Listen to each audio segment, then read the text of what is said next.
सिद्धिभ्यः सर्वमंगलमांगल्यं सर्वकल्याणकारकं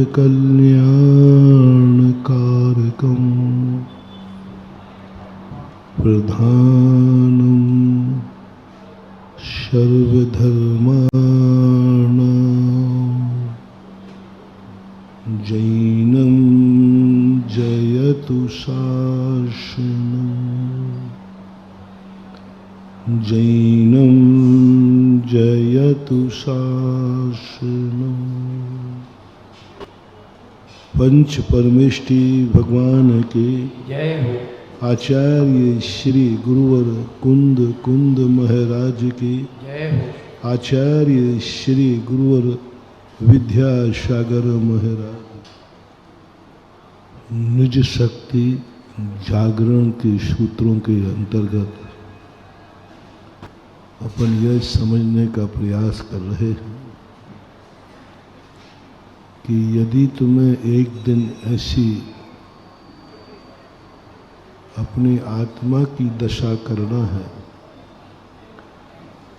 जहाँ तुम्हें किसी की जरूरत नहीं पड़ेगी, यहाँ तक कि शरीर की भी जरूरत नहीं पड़ेगी। कर्म नौ कर्मों से ऊपर उठकर एक शुद्ध चैतन्य स्वरूप आत्मा का अनंत सुख, अक्षय सुख प्राप्त हो सकता है। वह सर्वोच्च दशा है जहाँ न जो व्यक्ति ना तो किसी से प्रभावित होता है और न किसी को प्रभावित करता है। ऐसी दशा की शुरुआत के लिए हमें कहीं ना कहीं से बहुत छोटी इकाई से शुरू होती। कोई कलेक्टर एकदम नहीं बनता, सबसे पहले वो LKG UKG में जरूर पढ़ता है। पहले से जाकर के इतना बड़ा ज्ञानी नहीं बन गया। जितने बड़े बड़े महाज्ञानी हैं इन्होंने कभी ना कभी अनार का एप्पल का सीखा होगा, क्योंकि जन्म से तो कोई महान ज्ञानी होते नहीं। कोई तीर्थंकर आदि विशेष ज्ञानी होते भी हैं तो वे पूर्व जन्म में वह कर लेते हैं जो अपन इस जन्म में कर। हमें सिद्ध भगवान बनना है, लेकिन सिद्ध भगवान बनने वाली पढ़ाई की LKG UKG कौन से स्कूल में है? बनना है, बनाना है अपने बेटे को। तुम्हें गोदी के बेटे को गोदी में लेकर माँ कहती है राजा बेटा। अच्छे अच्छे टाइटल देती है,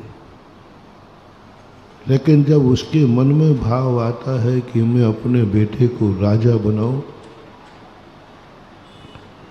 कलेक्टर बनाऊं, लेकिन वह अपने बेटे की शुरुआत कलेक्ट्रेट से करता है कि प्राइमरी स्कूल से करता है। प्राइमरी में भी वही जो आजकल, पहले प्राइमरी ही थी, अब तो LKG और पहली कौन सी है? तुमने तो अभी से किया। हमारे यहाँ तो एक क्लास और चलती थी जो गर्भ में आते ही शुरू हो जाती थी क्लास। तुम्हारे जन्म से तो प्रे क्लास चालू हुई। हमारे शास्त्रों में तो गर्भ से ही क्लास चालू होती थी। जैन दर्शन के अनुसार तीर्थंकर जब गर्भ में आते हैं तभी से 56 कुमारियाँ, देव आदि देवदेवियाँ आदि उनको पढ़ाना शुरू कर देते हैं। महाभारत के अंदर अभिमन्यु की सारी पढ़ाई कहाँ हुई? गर्भ में ही हुई। यानी तुम्हारा ज़्यादा विकास है। तुमने कहते देखो महाराज पहली कक्षा से पढ़ाई होती थी, बच्चा 6 साल तक फ्री घूमता था। विज्ञान ने कितना व्यस्त कर दिया कि पहली कक्षा के पहुंचने के पहले 4 प्रे, नर्सरी, LKG, UKG, फिर पहली। तो तुमने कोई विकास नहीं किया। हमारे धर्म शास्त्रों में तो जन्म के पहले ही गर्भ में ही पढ़ाई चालू हो जाती थी। इतने प्रतिभा संपन्न बच्चे होते थे कि गर्भ में ही पढ़ लेते थे। माँ बाप ने जो पढ़ा दिया गर्भ में ही पढ़ लिया। लेकिन समझने का भाव है कि एक इतने बड़े व्यक्ति को हमें इतना बड़ा व्यक्ति बनाना है और एडमिशन करा रहे हैं हम प्रे में, नर्सरी में, LKG, UKG में, पहली क्लास में। ये हमारी जिंदगी के लिए बहुत बड़ा मोटिवेशन है। और वो कब तक पढ़ता है? कम से कम 20 से 25 साल तक पढ़ाई करता है, तब वो कोई बड़ा ऑफिसर बनने के योग्य होता है। ये प्रक्रिया एक लौकिक, एक जिंदगी से संबंध रखने वाली है। उसमें भी गारंटी नहीं है कि तुम्हारे लिए जो पढ़ाई की है वो मिल ही जाएगी। गारंटी नहीं है कि तुम वहां तक पहुंच भी पाओगे, कोई गारंटी नहीं।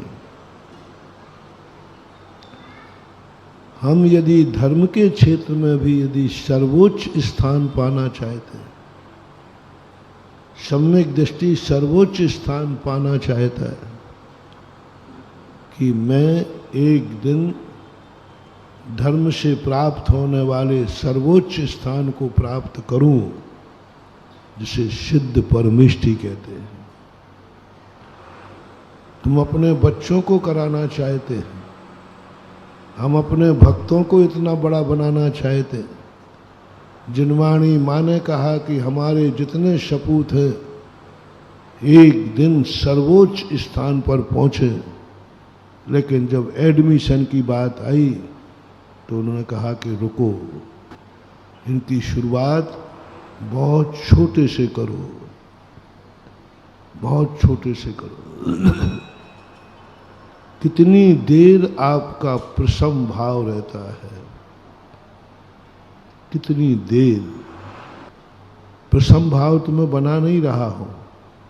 कितनी देर, जो मैंने कहा था, आपको किसी ने टेंशन दिया, आपका वातावरण कुछ गड़बड़ हुआ, आप कितनी देर तक शांत रह सके। आप देख रहे हो मन में विचार आ रहा है, चारों तरफ से अनिष्ट की संभावना है, अशुभ कर्म का उदय आ रहा है, वो कितनी देर तुम शांत रह सकते हो और अपने मन से कह सकते हो। जब मन कहे कि देखो चारों तरफ से संकट आ रहा है, किस्मत भी साथ नहीं दे रही है, सोना भी माटी हो रहा है, जिस हाथ में, जिस कार्य में हाथ डालो उसी में कुछ मिलता तो नहीं है, बल्कि हाथ और जल जाता है। ऐसी परिस्थिति में आप कितनी देर तक ये चिंतन कर सकते हो? कोई बात नहीं। देखो, तुम हमारे प्रवचनों में कथनी कम सुनोगे, करनी ज्यादा सुनाऊंगा।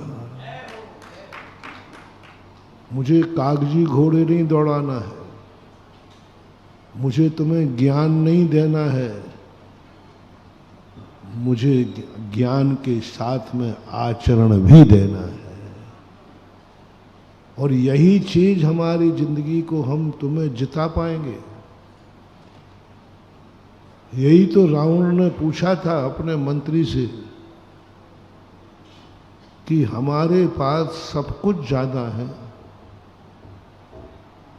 हम उम्र में बड़े हैं, हम धन दौलत में बड़े हैं, हम शक्ति में बड़े हैं, हम ज्ञान में बड़े हैं, हम अनुभव में बड़े हैं, हमारी सेना बड़ी है और हमारे खुद का घर है, फिर भी हम क्यों हार रहे?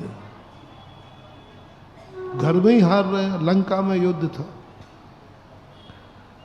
और सामने वाले के पास शक्तिहीन है, उम्र भी कम है, धन दौलत भी नहीं है, सेना भी कमजोर है और परदेश है। हम भूमि गो विद्याधर हैं, वो भूमि गोचरी है, फिर भी वो हर बार शाम को जीत रहा है। हमारे घर में शाम को हर बार किसी ना किसी की लाश आ रही है, हर बार हमारे लिए आंसू आ रहे हैं और सामने वाले के पास सब कुछ नहीं है, फिर भी हर शाम उनके यहाँ खुशहाली मनाई जा रही है। हर शाम को वो जीतते हैं कि हमने आज जीत लिया, फलाने योद्धा को मार दिया। कोई योद्धा तो नहीं मरे। श्री रामचंद्र जी का योद्धा कौन सा मारा गया, उसका नाम बताओ, तुम्हें याद हो तो।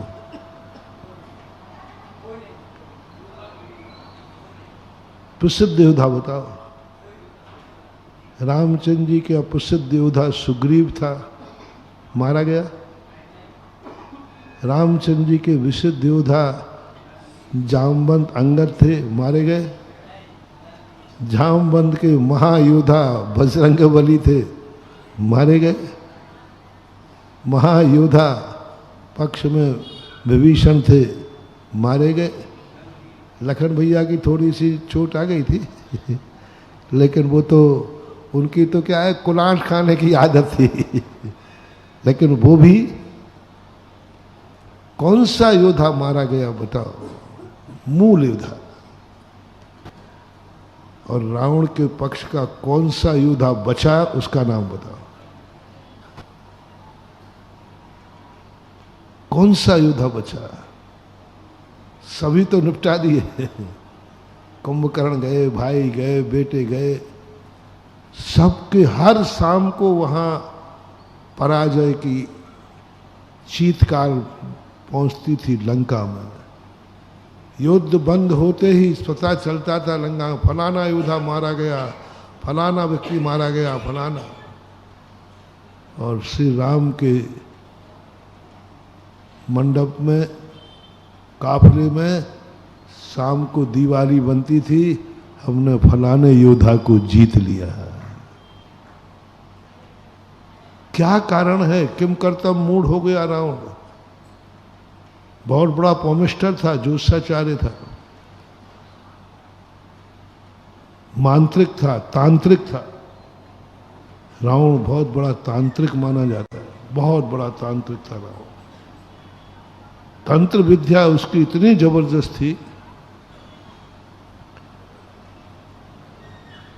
तंत्र यंत्र का इतना जबरदस्त था, पूरी की पूरी लंका को उसने यंत्रों से कीलित करके रखा था, तंत्र यंत्रों से भेद के रखा था। कोई चिड़िया भी है कि वहां अंदर पग मार जाए। मंत्रों का बहुत बड़ा ज्ञाता था,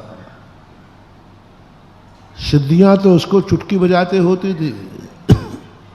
सारे देवता कांपते थे, पता नहीं कब रावण किसको सिद्ध कर ले, कब सिद्ध कर ले। सारे देवताओं में एक ही टहल थी, कोई भरोसा नहीं रावण कब किसको सिद्ध कर ले। ज्ञान में बहुत आगे था और इस सबसे विपरीत कुछ भी नहीं था। श्री राम के पास कोई देवता ही नहीं थे, भूमि गोचरे थे, मायावी रूप ही नहीं था, सेना भी खुद की नहीं थी, सुग्रीव की भी उधारी सेना थी। तब बहुत बड़े उनके जो सलाहकार थे, उसने कहा मुझे जवाब चाहिए, फिर भी मैं क्यों हार रहा हूं? तो ज्योतिषाचार्यों ने कहा, नीतिज्ञों ने कहा, राजन, आपके पास सब कुछ है, सब कुछ अधिक है, लेकिन आपके पास चारित्र नहीं है, न्याय नहीं है, सत्य नहीं है। बाकी सब आपके पास, और सामने वाले के पास कुछ भी नहीं है, लेकिन धर्म उसके साथ है, सत्य उसके साथ है, चारित्र उसके साथ है। तुम्हारी नीति किसी को धर्म को मिटाने की है, और सामने वाले की नीति किसी के धर्म को बचाने की है। तुम पाप करके पापी बना रहे हो, और वो धर्म करके धर्म कमा रहा है। इसलिए तुम्हारी हार निश्चित है। बस इसी नीति को लेकर के हम प्रवचनों में आपको ज्ञान की बातें नहीं बताऊंगा। मुझे आपको रावण जैसा ज्ञानी नहीं बनाना है, मुझे तो राम जैसा मर्यादा पुरुषोत्तम बनाना है। मुझे रावण जैसा धनी बना करके सोने की लंका नहीं बनाना है। हमें अपने भक्तों को सोने की लंका बनाकर उसमें नहीं ठहराना है। हमें तो अपने भक्तों को वनवास में रह करके श्री राम बनाना है। वनवास में रहे कोई आपत्ति नहीं, वनवास में रहे कोई आपत्ति नहीं, लेकिन आचरण चारित्र लेकर के रहे, सत्य लेकर के रहे, धर्म लेकर के। धर्म सत्य चारित्र है तो कोई मेरे पास कहे आकर, महाराज तुम्हारा भक्त जंगल में पड़ा था, बस मैं एक ही बात ध्यान करूंगा, वो धर्म से विचलित तो नहीं हुआ, वो चारित्र को लिए हुए है कि नहीं, सत्य उसके पास है कि नहीं। यदि ये आवाज मुझे आ गई, मैं भक्त की किंचित मात्र भी चिंता नहीं करूंगा, करने की जरूरत नहीं। हमारा भक्त वन में रह करके भी अमर होकर के लौटेगा, उसका कोई कुछ नहीं बिगाड़ सकता, कुछ नहीं बिगाड़ सकता, उसको खरोंच भी आने वाली नहीं। बस धर्म उसके साथ है, सत्य उसके साथ है। महानुभाव, मत घबराना, कितनी भी परिस्थिति तुम्हारी डाउन हो जाए, मन को विचलित मत होने देना, मन को डमाडोल नहीं होने देना, अपनी श्रद्धा को कमजोर नहीं होने देना। मैं बार बार आप लोगों को संबोधन करता हूं, कर्म को धर्म से मत तोलो। धर्म और कर्म दोनों राम रावण जैसे हैं। कर्म की स्थितियां भिन्न है, कर्म उद्गल है, जड़ है, और धर्म हमारी आत्मा की पर्याय है, चेतन है। यदि कभी तुम्हें धर्म करते समय कोई कष्ट आ भी जाए तो धर्म से श्रद्धा मत डगमगाना, क्योंकि जो दुख आया है वो कर्म की देन है, धर्म से उसका कोई लेना देना नहीं, कभी नहीं। इसलिए मैं बार बार कहता हूं, यदि धर्मात्मा बनना है तो एक बात पहले सुन लेना, एक फॉर्म भरना पड़ेगा, शर्त है। श्री राम बनना है तो एक शर्त है, तुम्हें आत्मा के दर्शन करना है तो एक शर्त है, तुम्हें परमात्मा बनना है तो एक शर्त है, एक महान आत्मा बनना है तो एक शर्त है, और तुम धर्मात्मा बनना चाहते हो तो एक शर्त है, तुम्हें एक फॉर्म भरना पड़ेगा जिसमें लिख के देना पड़ेगा, संसार के सारे संकट मेरे जीवन में आ जाए लेकिन मैं धर्म से विचलित नहीं होऊंगा।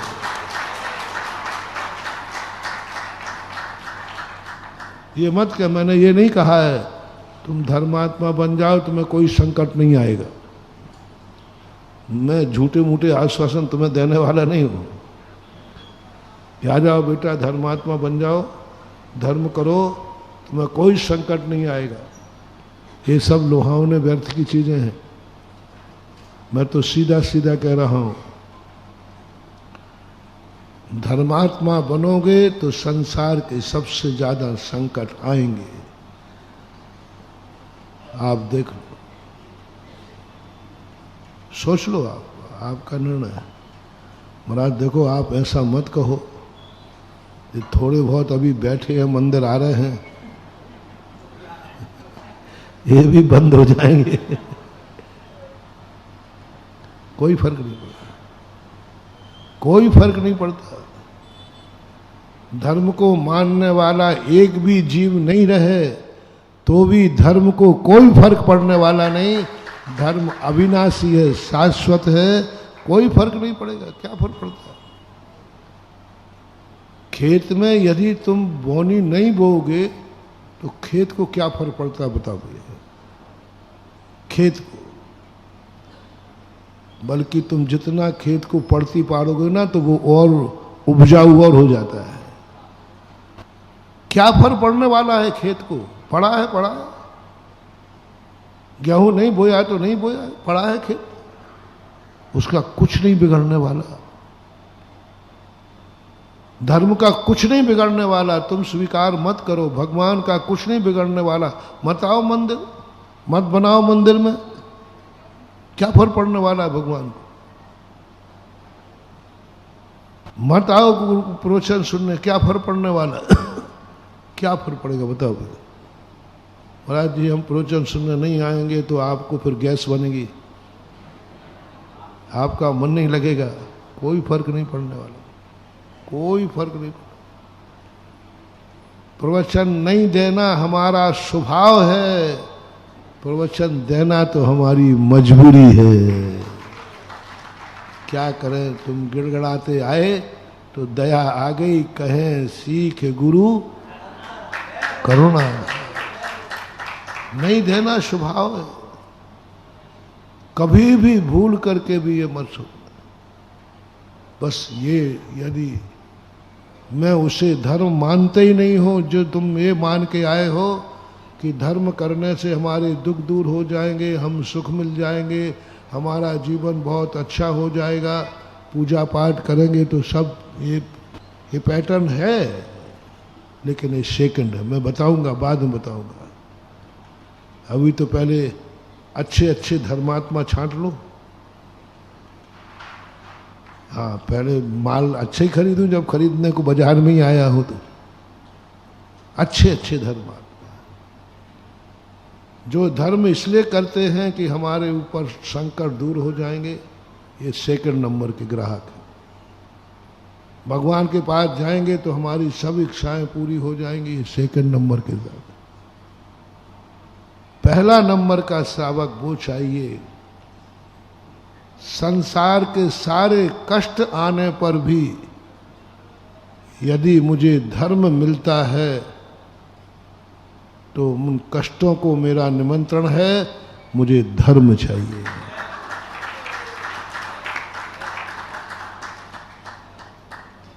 पहचान की है पद्मनंदी पंचविंशति में सम्यक दर्शन की, कि एक और किसी ने परीक्षा ली कि तुम सम्यक दृष्टि बनोगे तो तुम्हें नरक जाना पड़ेगा, और नरकों में तुम्हारी क्या वेदनाएं होंगी, पूरा नरकों का वर्णन कर दिया। और यदि तुमने सम्यक दर्शन छोड़ दिया तुम्हें नौवें ग्रेविक का सुख मिलेगा, और नौवें ग्रेविक का सुख बहुत बड़ा है। बस शर्त है तुम्हें कुछ नहीं करना, मां तुम्हें सम्यक दर्शन सच्चे देव साथ गुरु को छोड़ना है। बस आज से तुम मंदिर नहीं जाओगे, बस कुछ नहीं करना। तुम गुरु के पास नहीं जाओगे, बस कुछ नहीं करना। तुम मात्र 4 महीने महाराज का प्रवचन नहीं सुनोगे।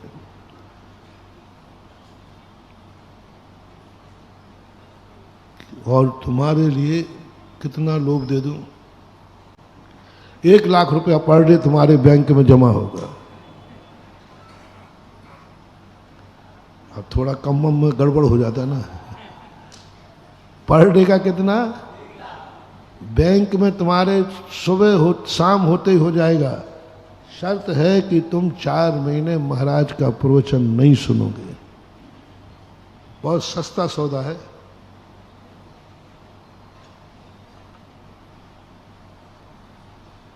हाथ तो नहीं उठवाऊंगा, आप ही बता दो कितने % लोग प्रवचन में आना बंद कर देंगे? परसेंटेज बता दो। देखो थोड़ा मोट लोभ नहीं दिया, पर डे का कितना दिया? 1 लाख। बस तुम्हें प्रवचन सुनने नहीं जाना। बड़े खेद की बात है, हमने धर्म को, अपने गुरु के वचनों को की कीमत बस 1 लाख। यही तो हमारी परीक्षा हो जाती है। मंदिर जाने की कीमत 1 लाख। थोड़ी सी जिंदगी की कीमत 1 लाख। यही तो कहा था, जन्म जन्म का नमोकार। महानुभाव, आप अपने धर्म की परीक्षा करें। तुम अपने आप को धर्मात्मा कहते हो। मैं भारतीय हूं ये गर्व से कहते हो। मैं भारतीय हूं, 2 मिनट में गर्भपात हो जाएगा तुम्हारा। 2 मिनट में तुम्हारे अहंकार को छोड़ दोगे। हम बड़े खेद के साथ कहना पड़ रहा है, सारी दुनिया में हर कोई देश यदि है तो भारत देश के नागरिक अपने देश को माता कहते हैं। भारत माता, वंदे। पहला देश, कोई विश्व का कोई भी देश नहीं है अपने देश को कोई भी माता नहीं कहता। विश्व का कोई भी देश नहीं कहता। हमने सारे देशों की फिलॉसफी को देखा, कोई अपने देश को माता नहीं कहता, भारत कहता है। भारतीय संस्कृति में है, लेकिन दुर्भाग्य है इस माँ को तुम्हारा बेटा कितने में छोड़ देगा। जैन दर्शन के अनुसार ये जो आर्य खंड है, भारत देश है, छोटे मोटे लोगों के लिए नहीं बनाया गया।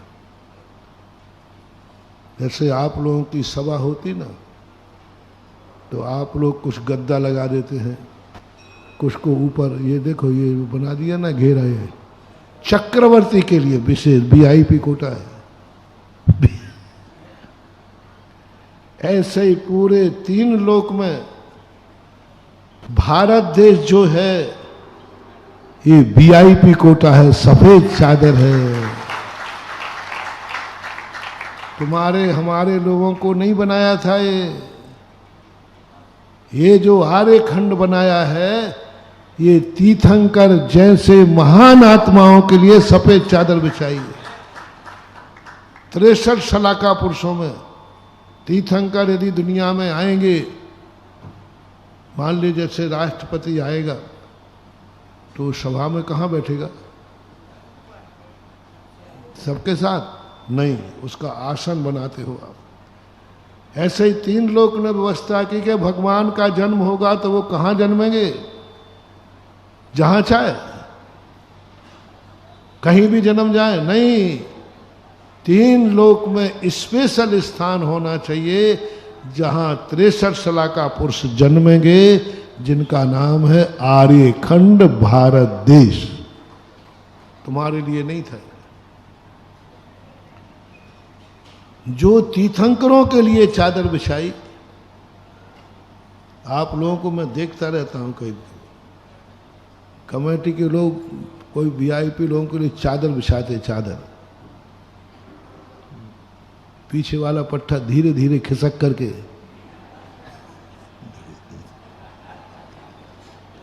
धीरे धीरे खिसक के वो सफेद चादर पे, और उसके बाद और कमेटी और वॉलंटियर ने देख नहीं पाया। वो पूरे पूरे पीरियड भर वॉलंटियर और कमेटी को देखता रहता है, कहीं किसी की दृष्टि मेरे पर न पड़ जाए, नहीं तो कहे भाई पीछे। कैसा लगता है? कोई वीआईपी स्थान बनाया हो और उसे तुम्हें थोड़ा सा भी बैठने मिल जाए, प्रवेश करने मिल जाए, तो एक सुकून महसूस होता है। ऐसे ही महानुभाव अपन सब वो घुसपैठिया हैं, अपने पुण्य ने हमें वो घुसपैठिया बना दिया। जो भारत देश भगवानों के लिए बनाया था, अपनी किस्मत में उस देश में अपना जन्म करा दिया। कितनी बड़ी बात। जो स्थान किनके लिए बना था, यहां भगवान जन्म लेंगे, यहां तीर्थंकर अवतरित होंगे, यहां तीर्थंकरों का विहार होगा, यहां भगवान विहार करेंगे, यहां भगवान का निर्माण होगा। ये प्रस्ताव पास किया था 3 लोक में, इसको व्हाइट लाइन से कोटेड किया गया। देखो तो अपनी किस्मत,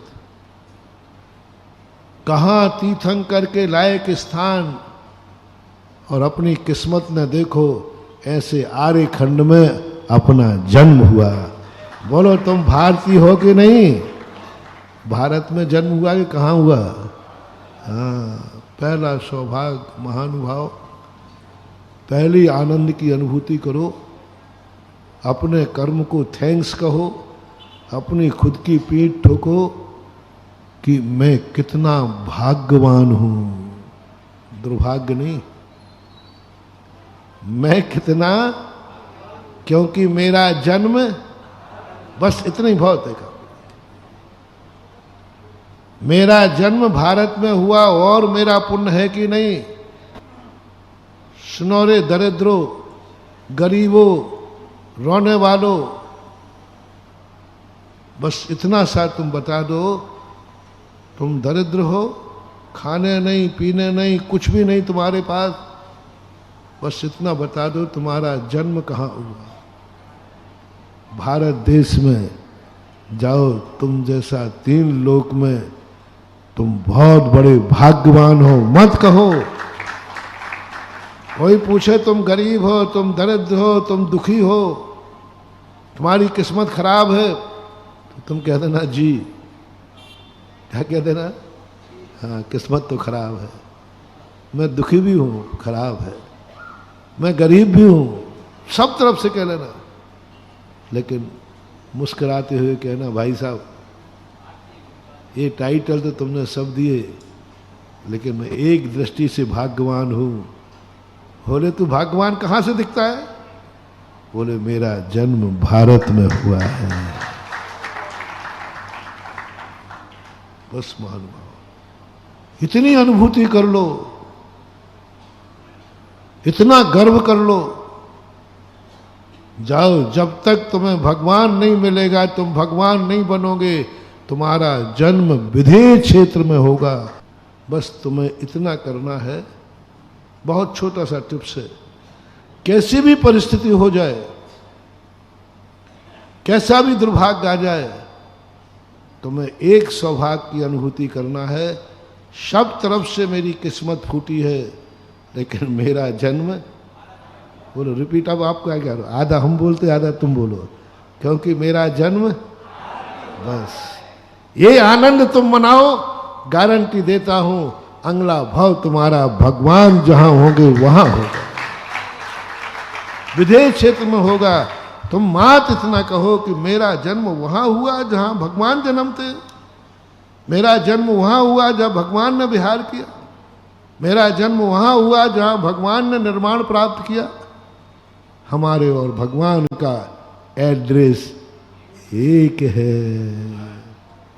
ड्रेसें बदलने दो दे जितनी बदल जाए, एड्रेस तो भगवान का जन्म कहाँ हुआ, अपना जन्म कहाँ हुआ, भगवान ने विहार कहाँ किया, अपना विहार कहाँ, भगवान कहाँ निर्माण को प्राप्त हुए, अपन कहाँ मरेंगे।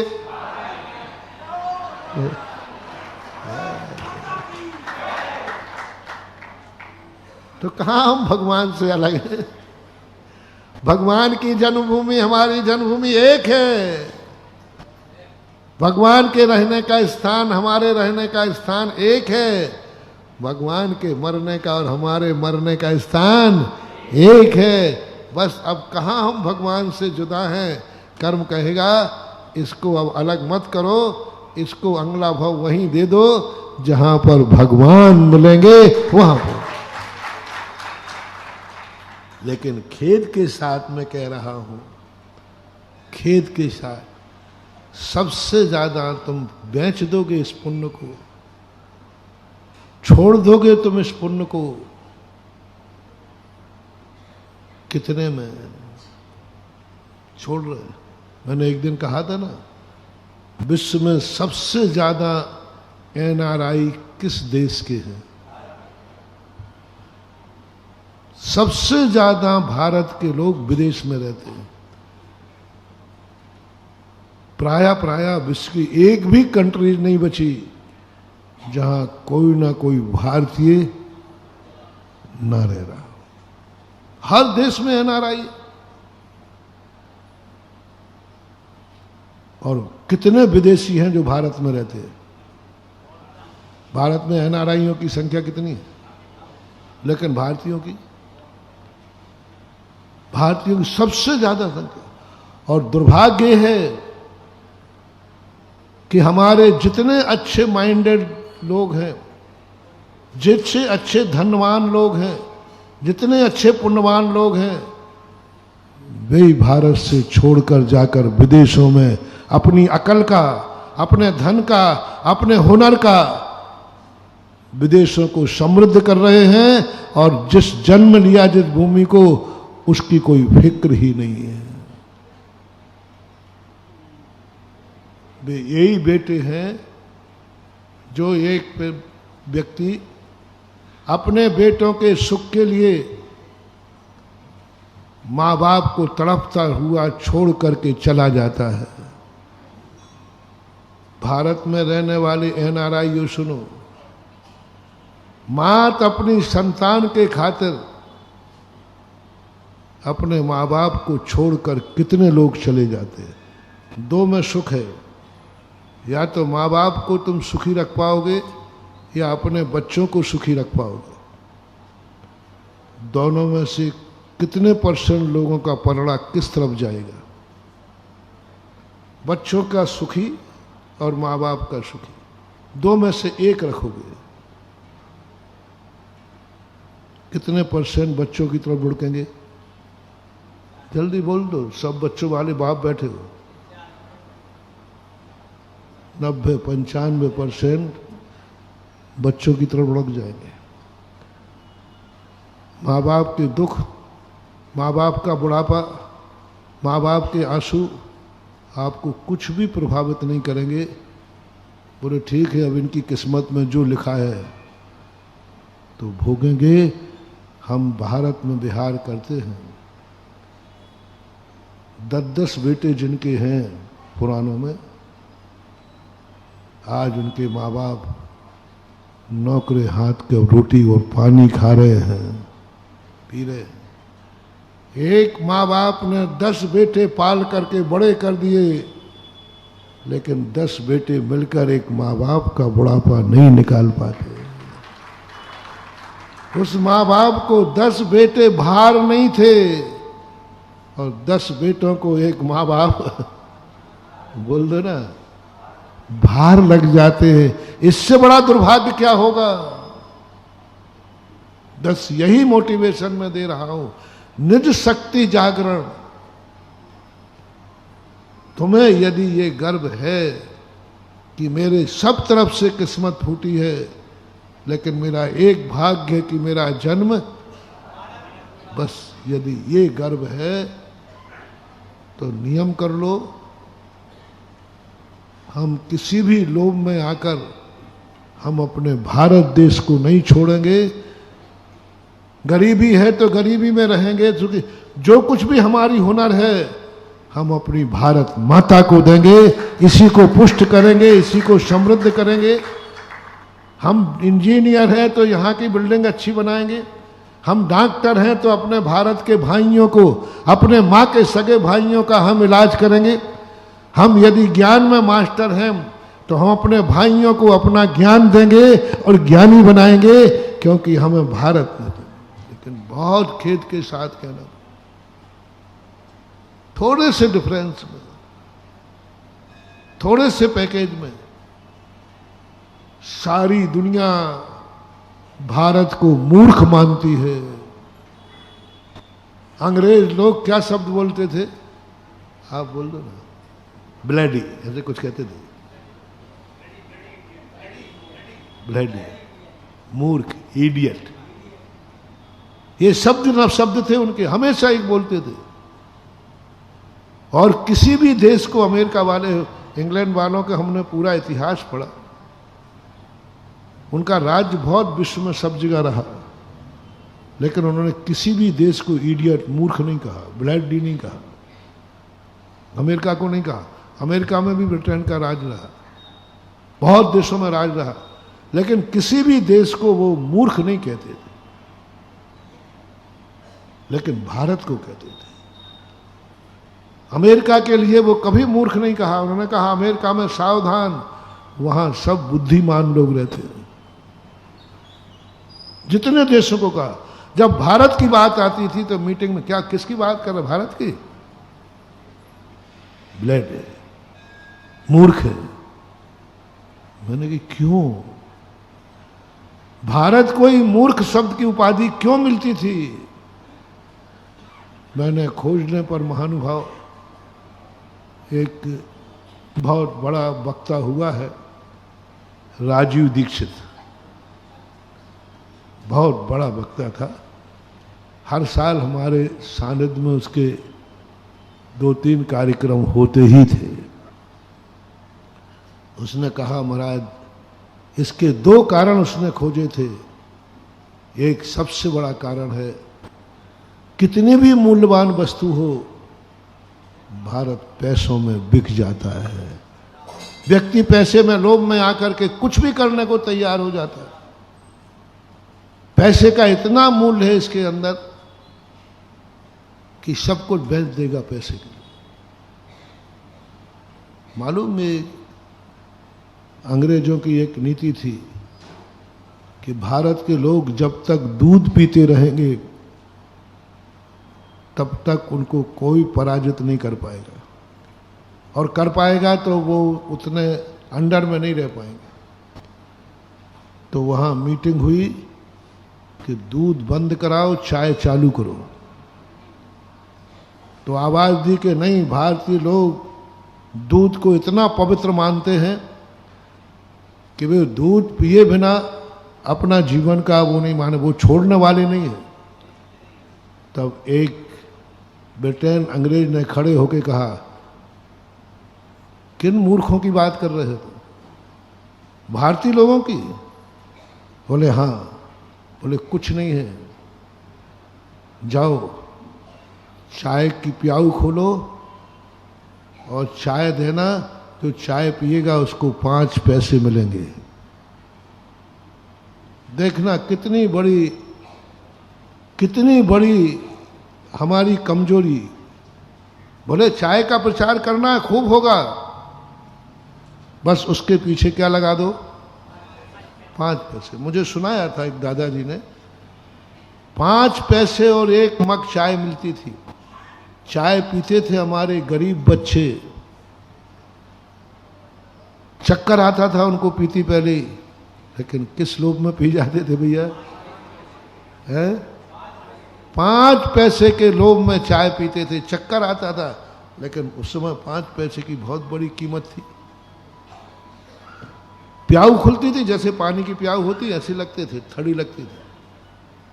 और फिर जाकर के 5 पैसा धीरे धीरे एक एक पैसा कम होता गया, पैसा हटा दिया गया, और आज क्या हालत है, 5 रुपया और कट।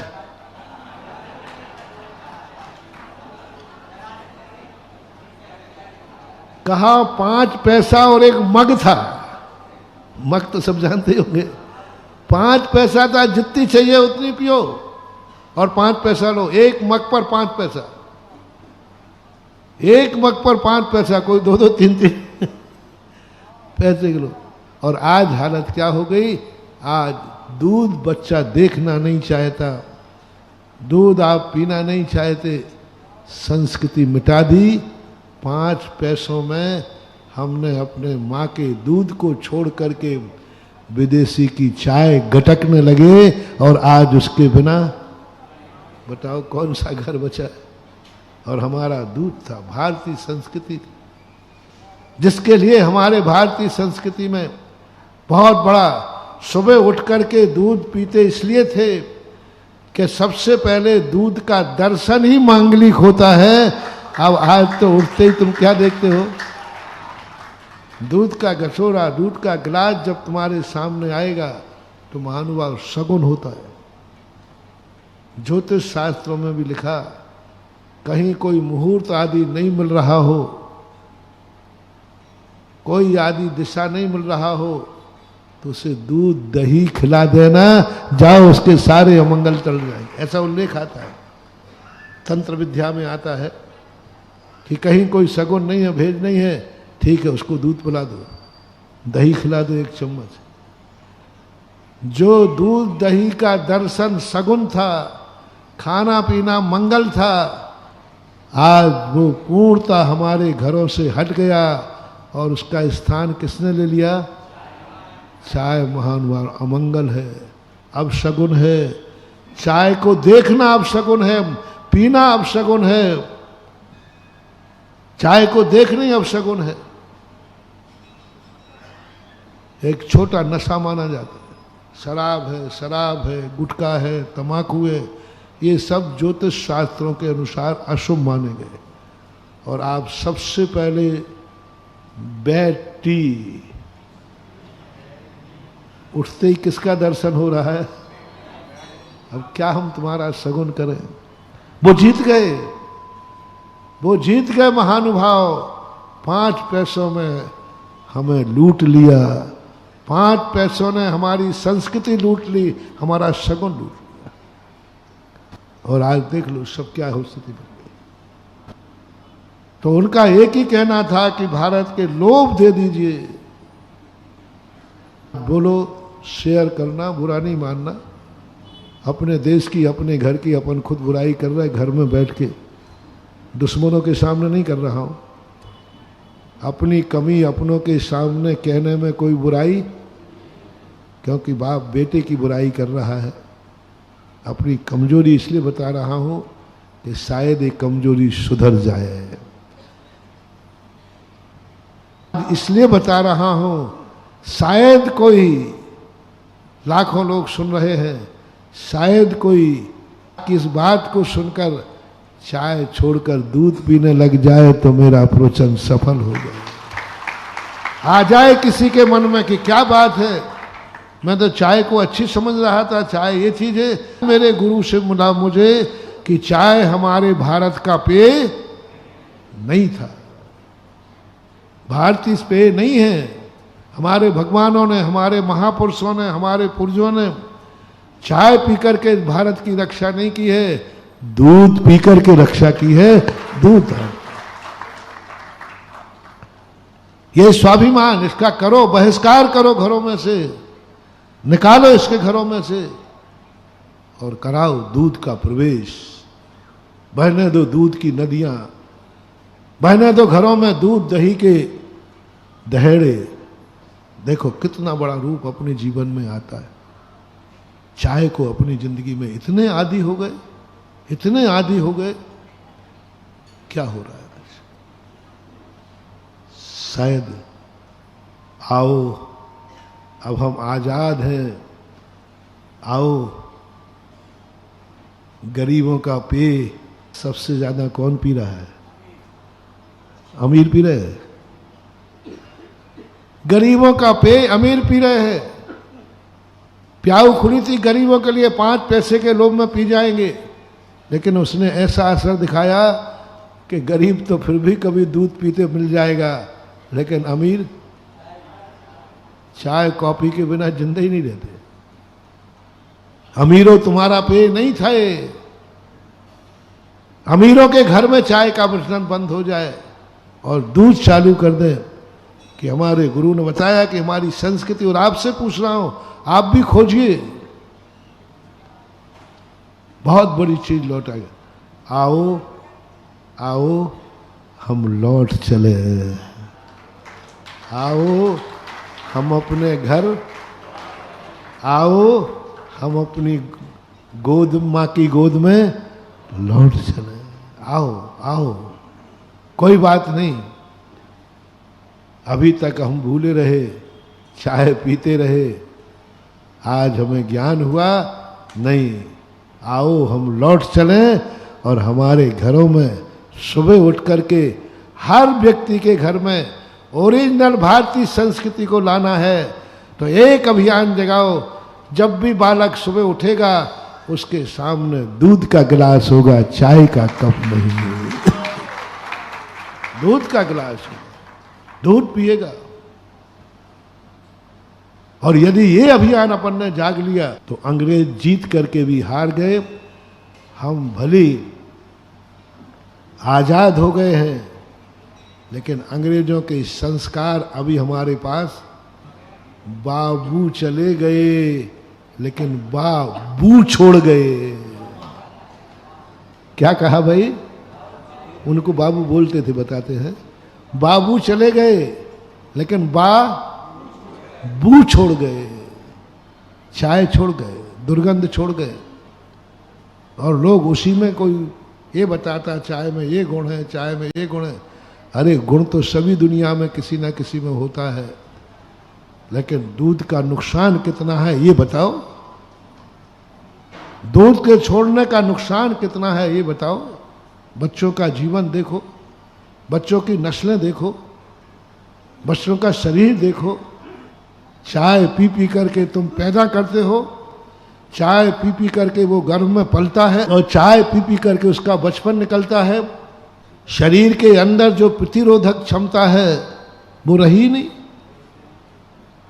क्योंकि माँ बाप ने भी उसको, गर्भ में बच्चा था, बोलो क्या पिया माँ बाप ने? मुझे पता नहीं, थोड़ा शेयर करो ना।